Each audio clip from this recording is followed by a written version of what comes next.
Hey, good day, everybody. Welcome back to our Zoom Daily with Rabbi Shlomo Schwartz to a realistic map of meaning. And I think he's got a video for us tonight, but let's just check in with him and see how he's doing.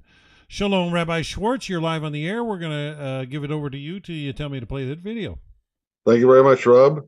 And so just by way of introduction, we've been going through the mitzvahs of the category of do not murder.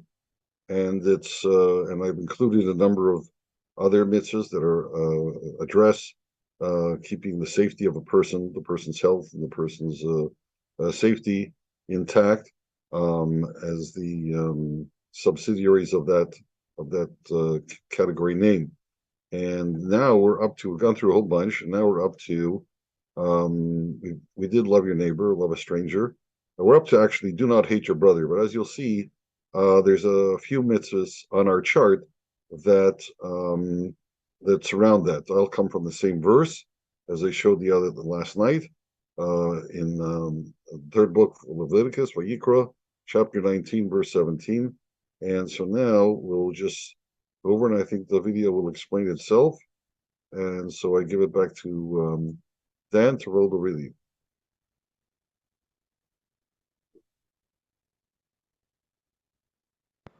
Hello, my name is Shlomo Schwartz.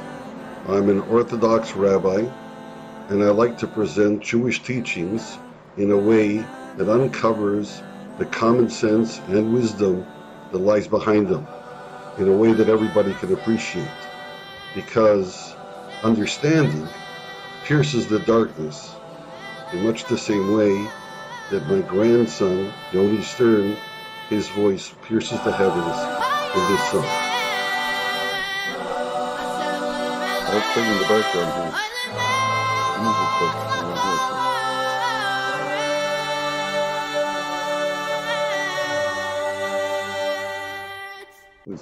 I just love that. This Jewish teaching will give you unusual insights into hate, the first interpersonal relationship. We concentrate on hate before love, and you may be surprised to know we spend 3 weeks every year grieving the results of hate. These 3 weeks start with an all-day fast. We close our mouths from eating or drinking all day, and it just goes downhill from there. We stop grooming or celebrating ourselves, even weddings. In the last week or so, we stop indulging ourselves, no swimming or meat eating. And finally, another fast even longer, no eating or drinking all night and all day. That one really makes an impression on us. It looks funny, but by the end, it's not. All this is to influence us to grieve for the destruction of the temple and the exile from Israel 2,000 years ago. The temple was the place where you could get close to God, understand Him, connect to Him, and this infused the whole society with a heavenly serenity and purpose. It's impossible to describe after such a long absence, but to picture it, I guess it must have looked something like this. We lost it when we were exiled from Jerusalem to Babylonia, to Persia, to Rome and Egypt. But the experience of the temple was so intense that it gave us something, hard to describe, but something we could take with us.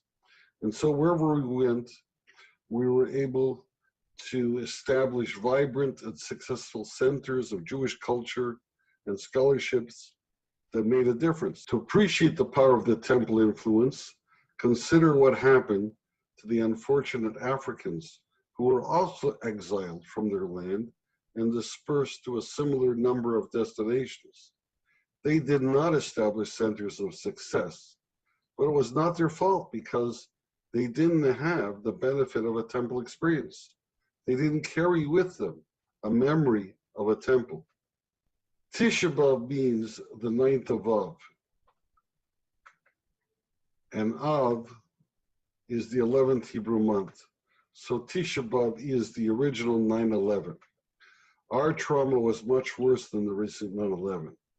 We lost more than 2 billion and it has lasted over 2,000 years. What does all this have to do with hate? Hating our ancient enemies? No.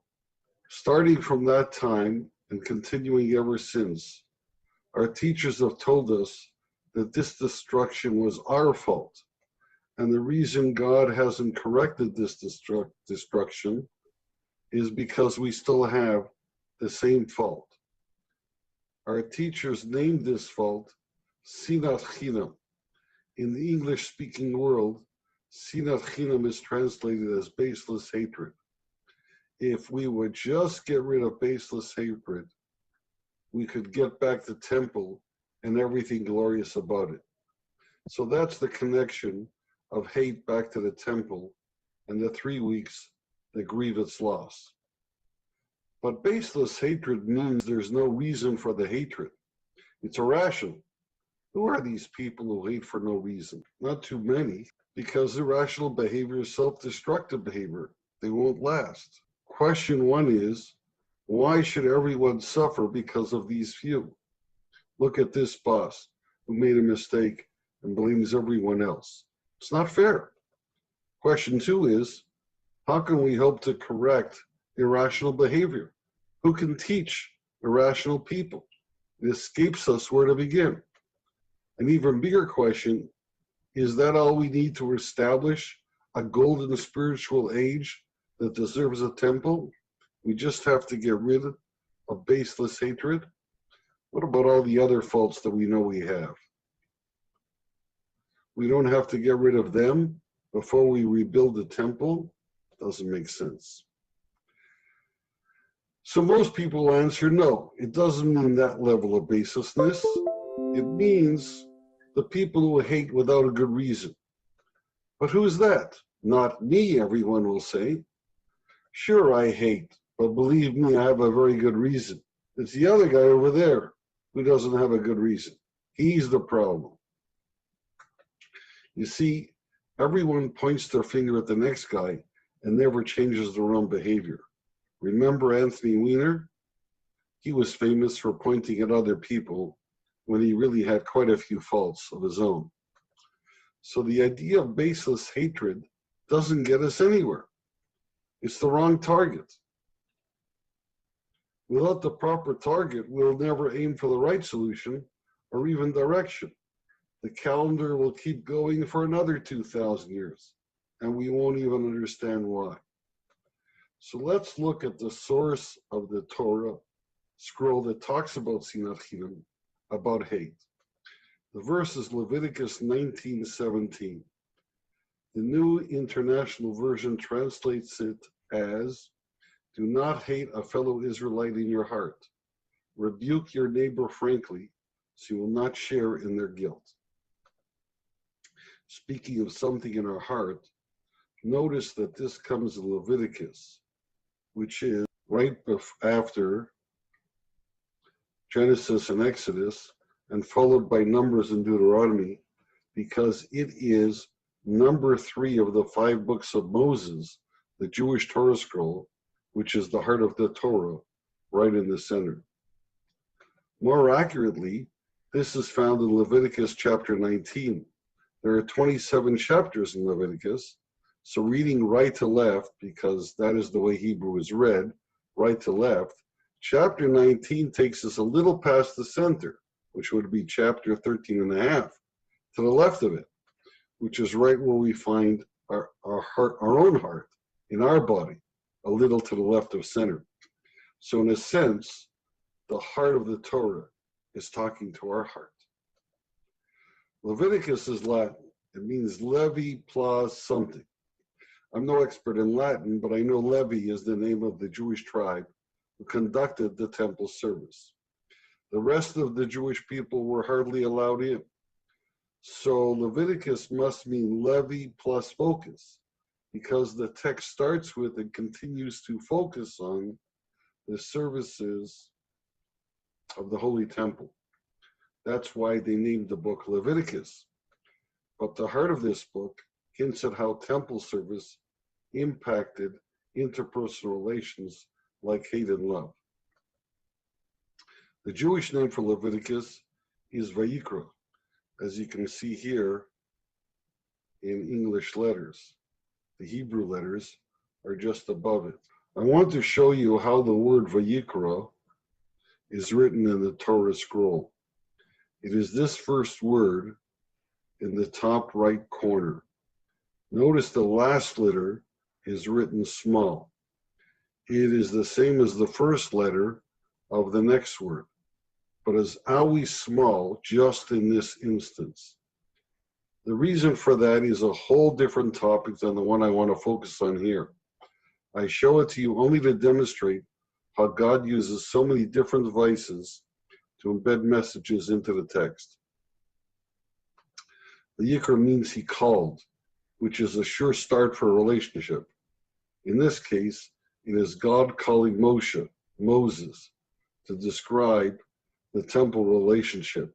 But as we will see, at the heart of it all is our own relationships. The Torah text we quoted earlier is part of a triad. Leviticus 19:16 reads, using the New International Version, "Do not go about spreading slander among your people. Do not do anything that endangers your neighbor's life. I am the Lord." Verse 17 we've already read. Verse 18 reads, "Do not seek revenge or bear a grudge against anyone among your people, but love your neighbor as yourself. I am the Lord." Of these three verses, the last is the most famous because it contains love your neighbor as yourself, which was repeated several times in the New Testament. It's actually famous the whole world over because many belief systems have a variation of that saying. The rabbis tell us the most powerful of the three verses is the first one, because it contains, "Do not go about spreading slander among your people." The rabbis teach us there are three forms of slander: gossip, tattling, and fake news. This famous Norman Rockwell picture depicts how gossip spreads so easy. Tattling doesn't refer to kids, but to adults, particularly in business settings, who reveal each other's faults. And fake news is just malicious lies about others. Tattling is the worst form because it is true, and so the most harmful. It is considered as evil as the three worst crimes of murder, immorality, and idol worship, which makes it pretty bad. However, we want to concentrate on the middle verse, which is the heart of the three. Does it really make sense? Do not hate a fellow Israelite in your heart. Fellow Israelite. Are other people okay to hate? In your heart, can you hate with another organ? Rebuke your neighbor frankly, so you will not share in their guilt. Rebuke. If you can't hate anyone, what's that a rebuke? In their guilt? We're speaking about a single neighbor. Why the plural there?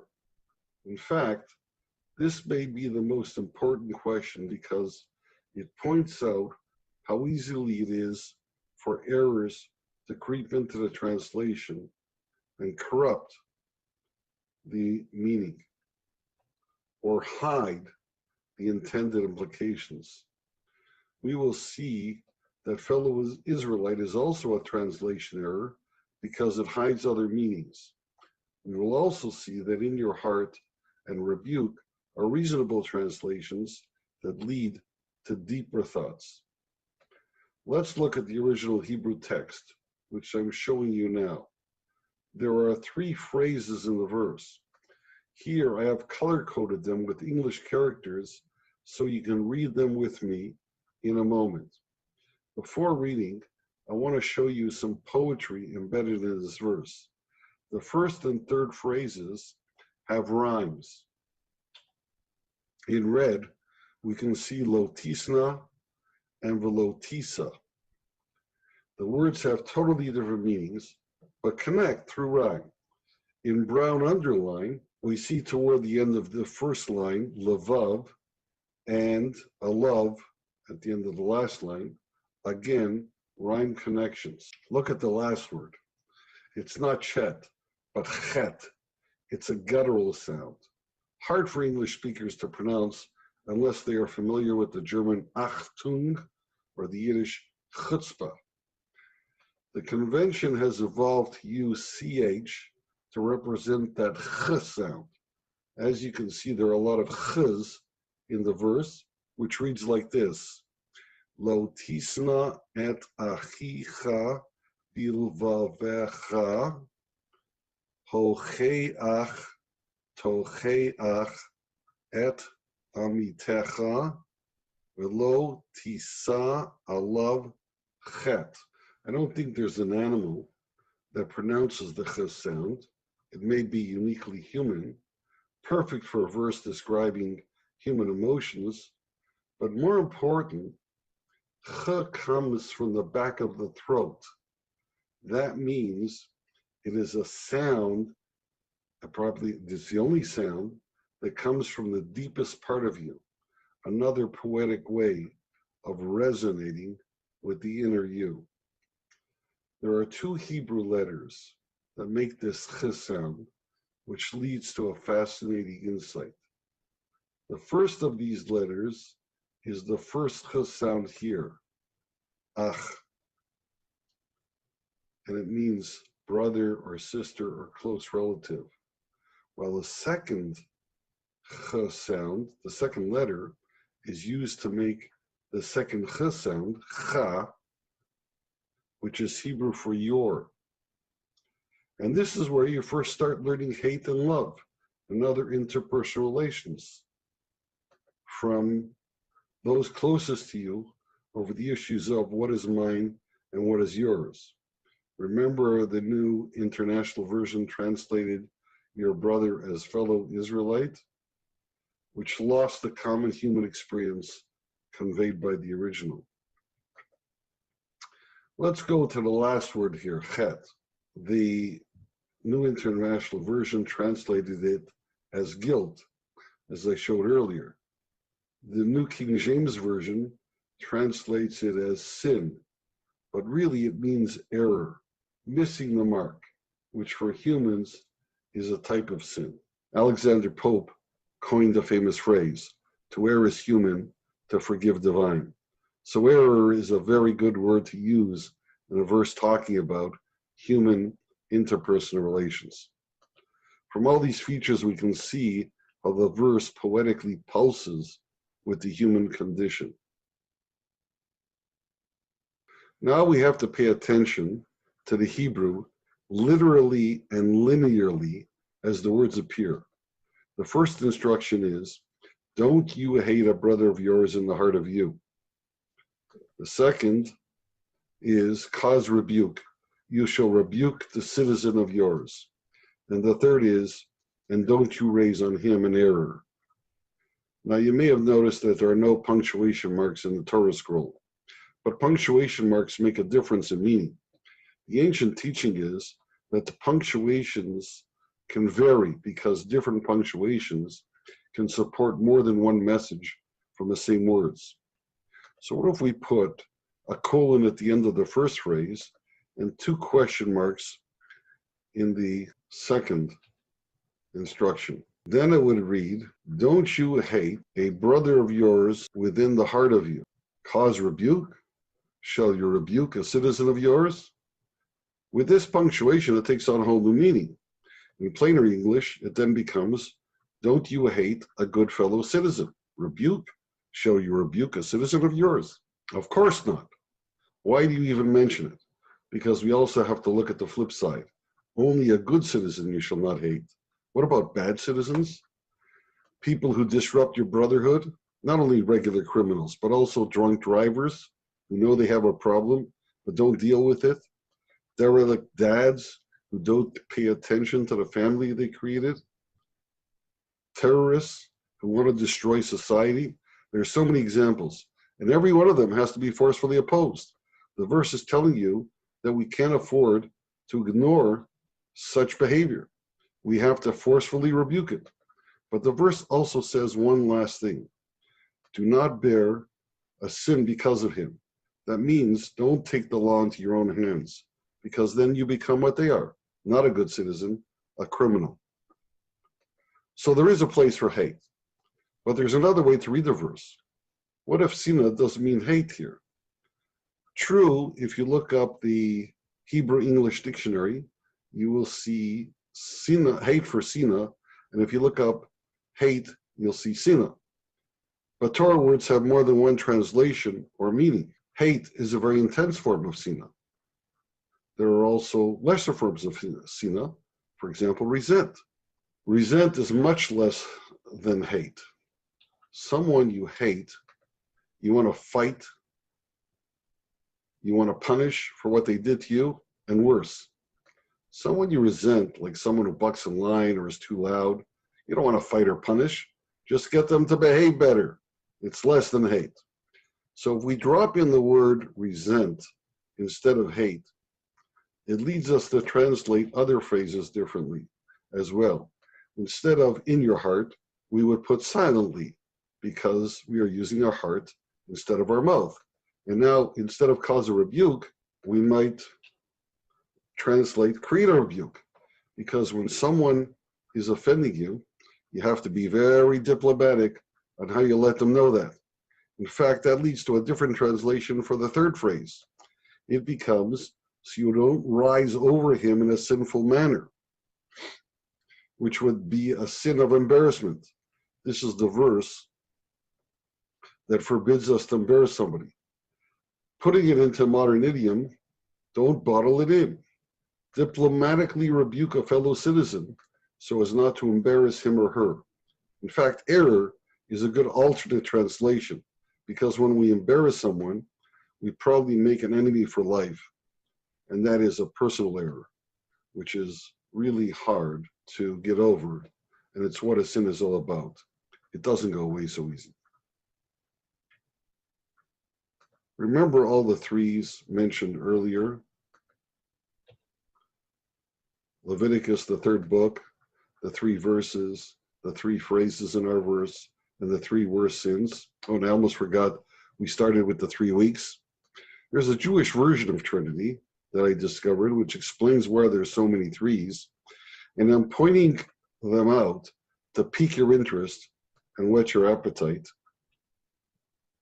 for the Jewish version of Trinity, which I'll present in a future session, but also to introduce a third meaning of sinah from that Hebrew English dictionary, less intense than hate and less than resent. Have you ever met someone new and within the first 30 seconds you decide they're not your type? You have no desire to get to know them? Of course you have. Everybody does this. You don't hate them or even resent them. You just don't like them. If asked, why aren't they your type? You would answer, I don't know. They just aren't. Let's translate the verse under this scenario. Drop in dislike instead of hate, and with instead of in. With the heart of you means all your likes and dislikes, which come from the talents and disabilities you were born with and acquired along the way, that lead to memories and habits that support the talents and suppress the disabilities. In short, the entire package hidden within you. The next line becomes half question and half exclamation. Cause rebuke. Rebuke yourself. Why? What's the problem? That's it. If you don't know, it is baseless. Baseless dislike. The problem of Silat Chinam that took away the temple is not baseless hatred. It's baseless dislike. We have to overcome baseless dislike. The Torah is warning us not to disconnect from someone for no reason. Genesis 1:27 teaches us that every human is made in the image of God.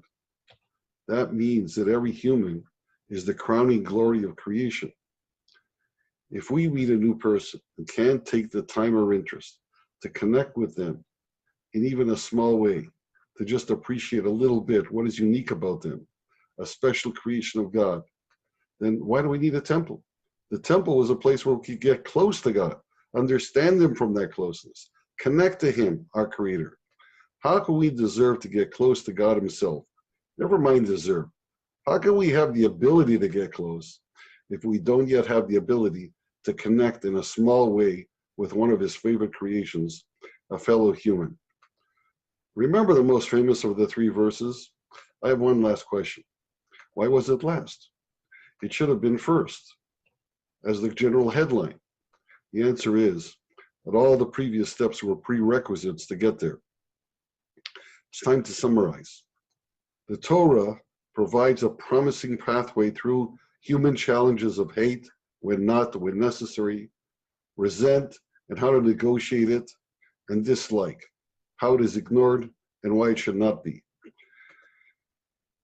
Dislike may be the easiest place to start improving. It is certainly the most widespread. With these eye-opening insights, we at least have a proper target to shoot for. And even if we still miss, because it is very far away, we'll be able to say for the first time, I landed closer than ever before, and then we'll have the right to ask God to move the target a little closer to us. Isn't that what we mean by rebuilding the Holy Temple? My name is Shlomo Schwartz, and I have written Jewish teachings for Christians and other good people. It's available on Amazon. Subscribe to receive notice of other videos like this. What was that? There's one simple דוקטור מיכה גודמן התחיל את הגותו בפילוסופיה יהודית קלאסית, ברמב"ם, ברבי יהודה הלוי, ועם השנים התפתח גם לכיוונים הפוליטיים יותר, בגיל 67. Okay. אבל אני חושב שמה שהכי מייחד אותו... Stop the share. Okay. So that was it. Right. I'm on screen. And Robbie's on screen. Yeah, okay. So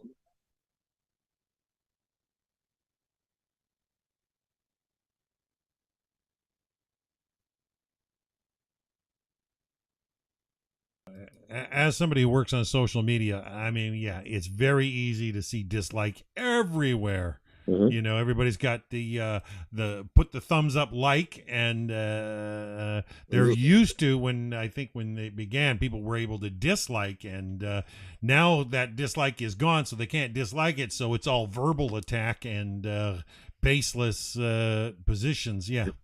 yeah, I wasn't that familiar or current with Quran with the social media icons, so I didn't mention those, but that was a breakthrough moment for me when I realized that everybody translates it as hate, and it actually the word has other meanings, lesser meanings, less intense emotions that are also covered by the same word. And so then once you start uncovering them, then you get so many nuances in that verse that and every one of the translations that I imposed are valid translations based on the usage of the prefix or the suffix or the translation of the word. What is it referring to? For example, yeah, I have heard it said before, you know, not my type of person. You know, I've heard that before from rabbis, but to stretch the word to just simple dislike when there's dislike for no reason. And, you know, I spent a lot of years in sales, and frankly, when I was young, somebody taught me that, you know, 25% of the people dislike you for no reason whatsoever. And right. It's just the odds. And if you can do better than that, you're doing better than average. But that's right. You have to overcome that and realize that it's just part of the game or part of the circumstances. Not even a game. They don't even know why. Like, that was the problem. They don't even know why. They can't see why. Like it's just something, I don't know. And you have to overcome that. You have to work on that. Find something, and you can do it. You can do it. But first, you have to have the target so you know where you're aiming. So that was my message for these things. Tomorrow we'll come back and continue. I think we'll be able to receive those check. We have about another I think we did. We've been a full 30 minutes, but I mean, if you Yeah. want to go for another minute or two. No, it's okay. I'm just saying, like tomorrow, we'll finish off this chart and start the next cycle. Guri Geffen says, I love the ending where Rabbi pointed out that in order to love your neighbor as yourself, you have to meet those other prerequisites. It really flowed together perfectly, absolutely enlightening. Very good. Thank you. Thank you for that. And I wish everybody well. And hope to see you again tomorrow night. And meanwhile, have a good one. All right. So that's tomorrow night at 9 p.m. Eastern, 6 p.m. Pacific. We'll be back with Zoom Daily with Rabbi Shlomo Schwartz, and we'll be going through more of those 199 mitzvahs. We're in the third section, which he's citing mitzvahs that are related to the prohibition of murder, and I think today's lesson really filled in some basics on baseless hatred, sinat chinam. Excellent material. So feel free to share it and like the video out there, folks. And we'll see you tomorrow. Have a wonderful evening. All right.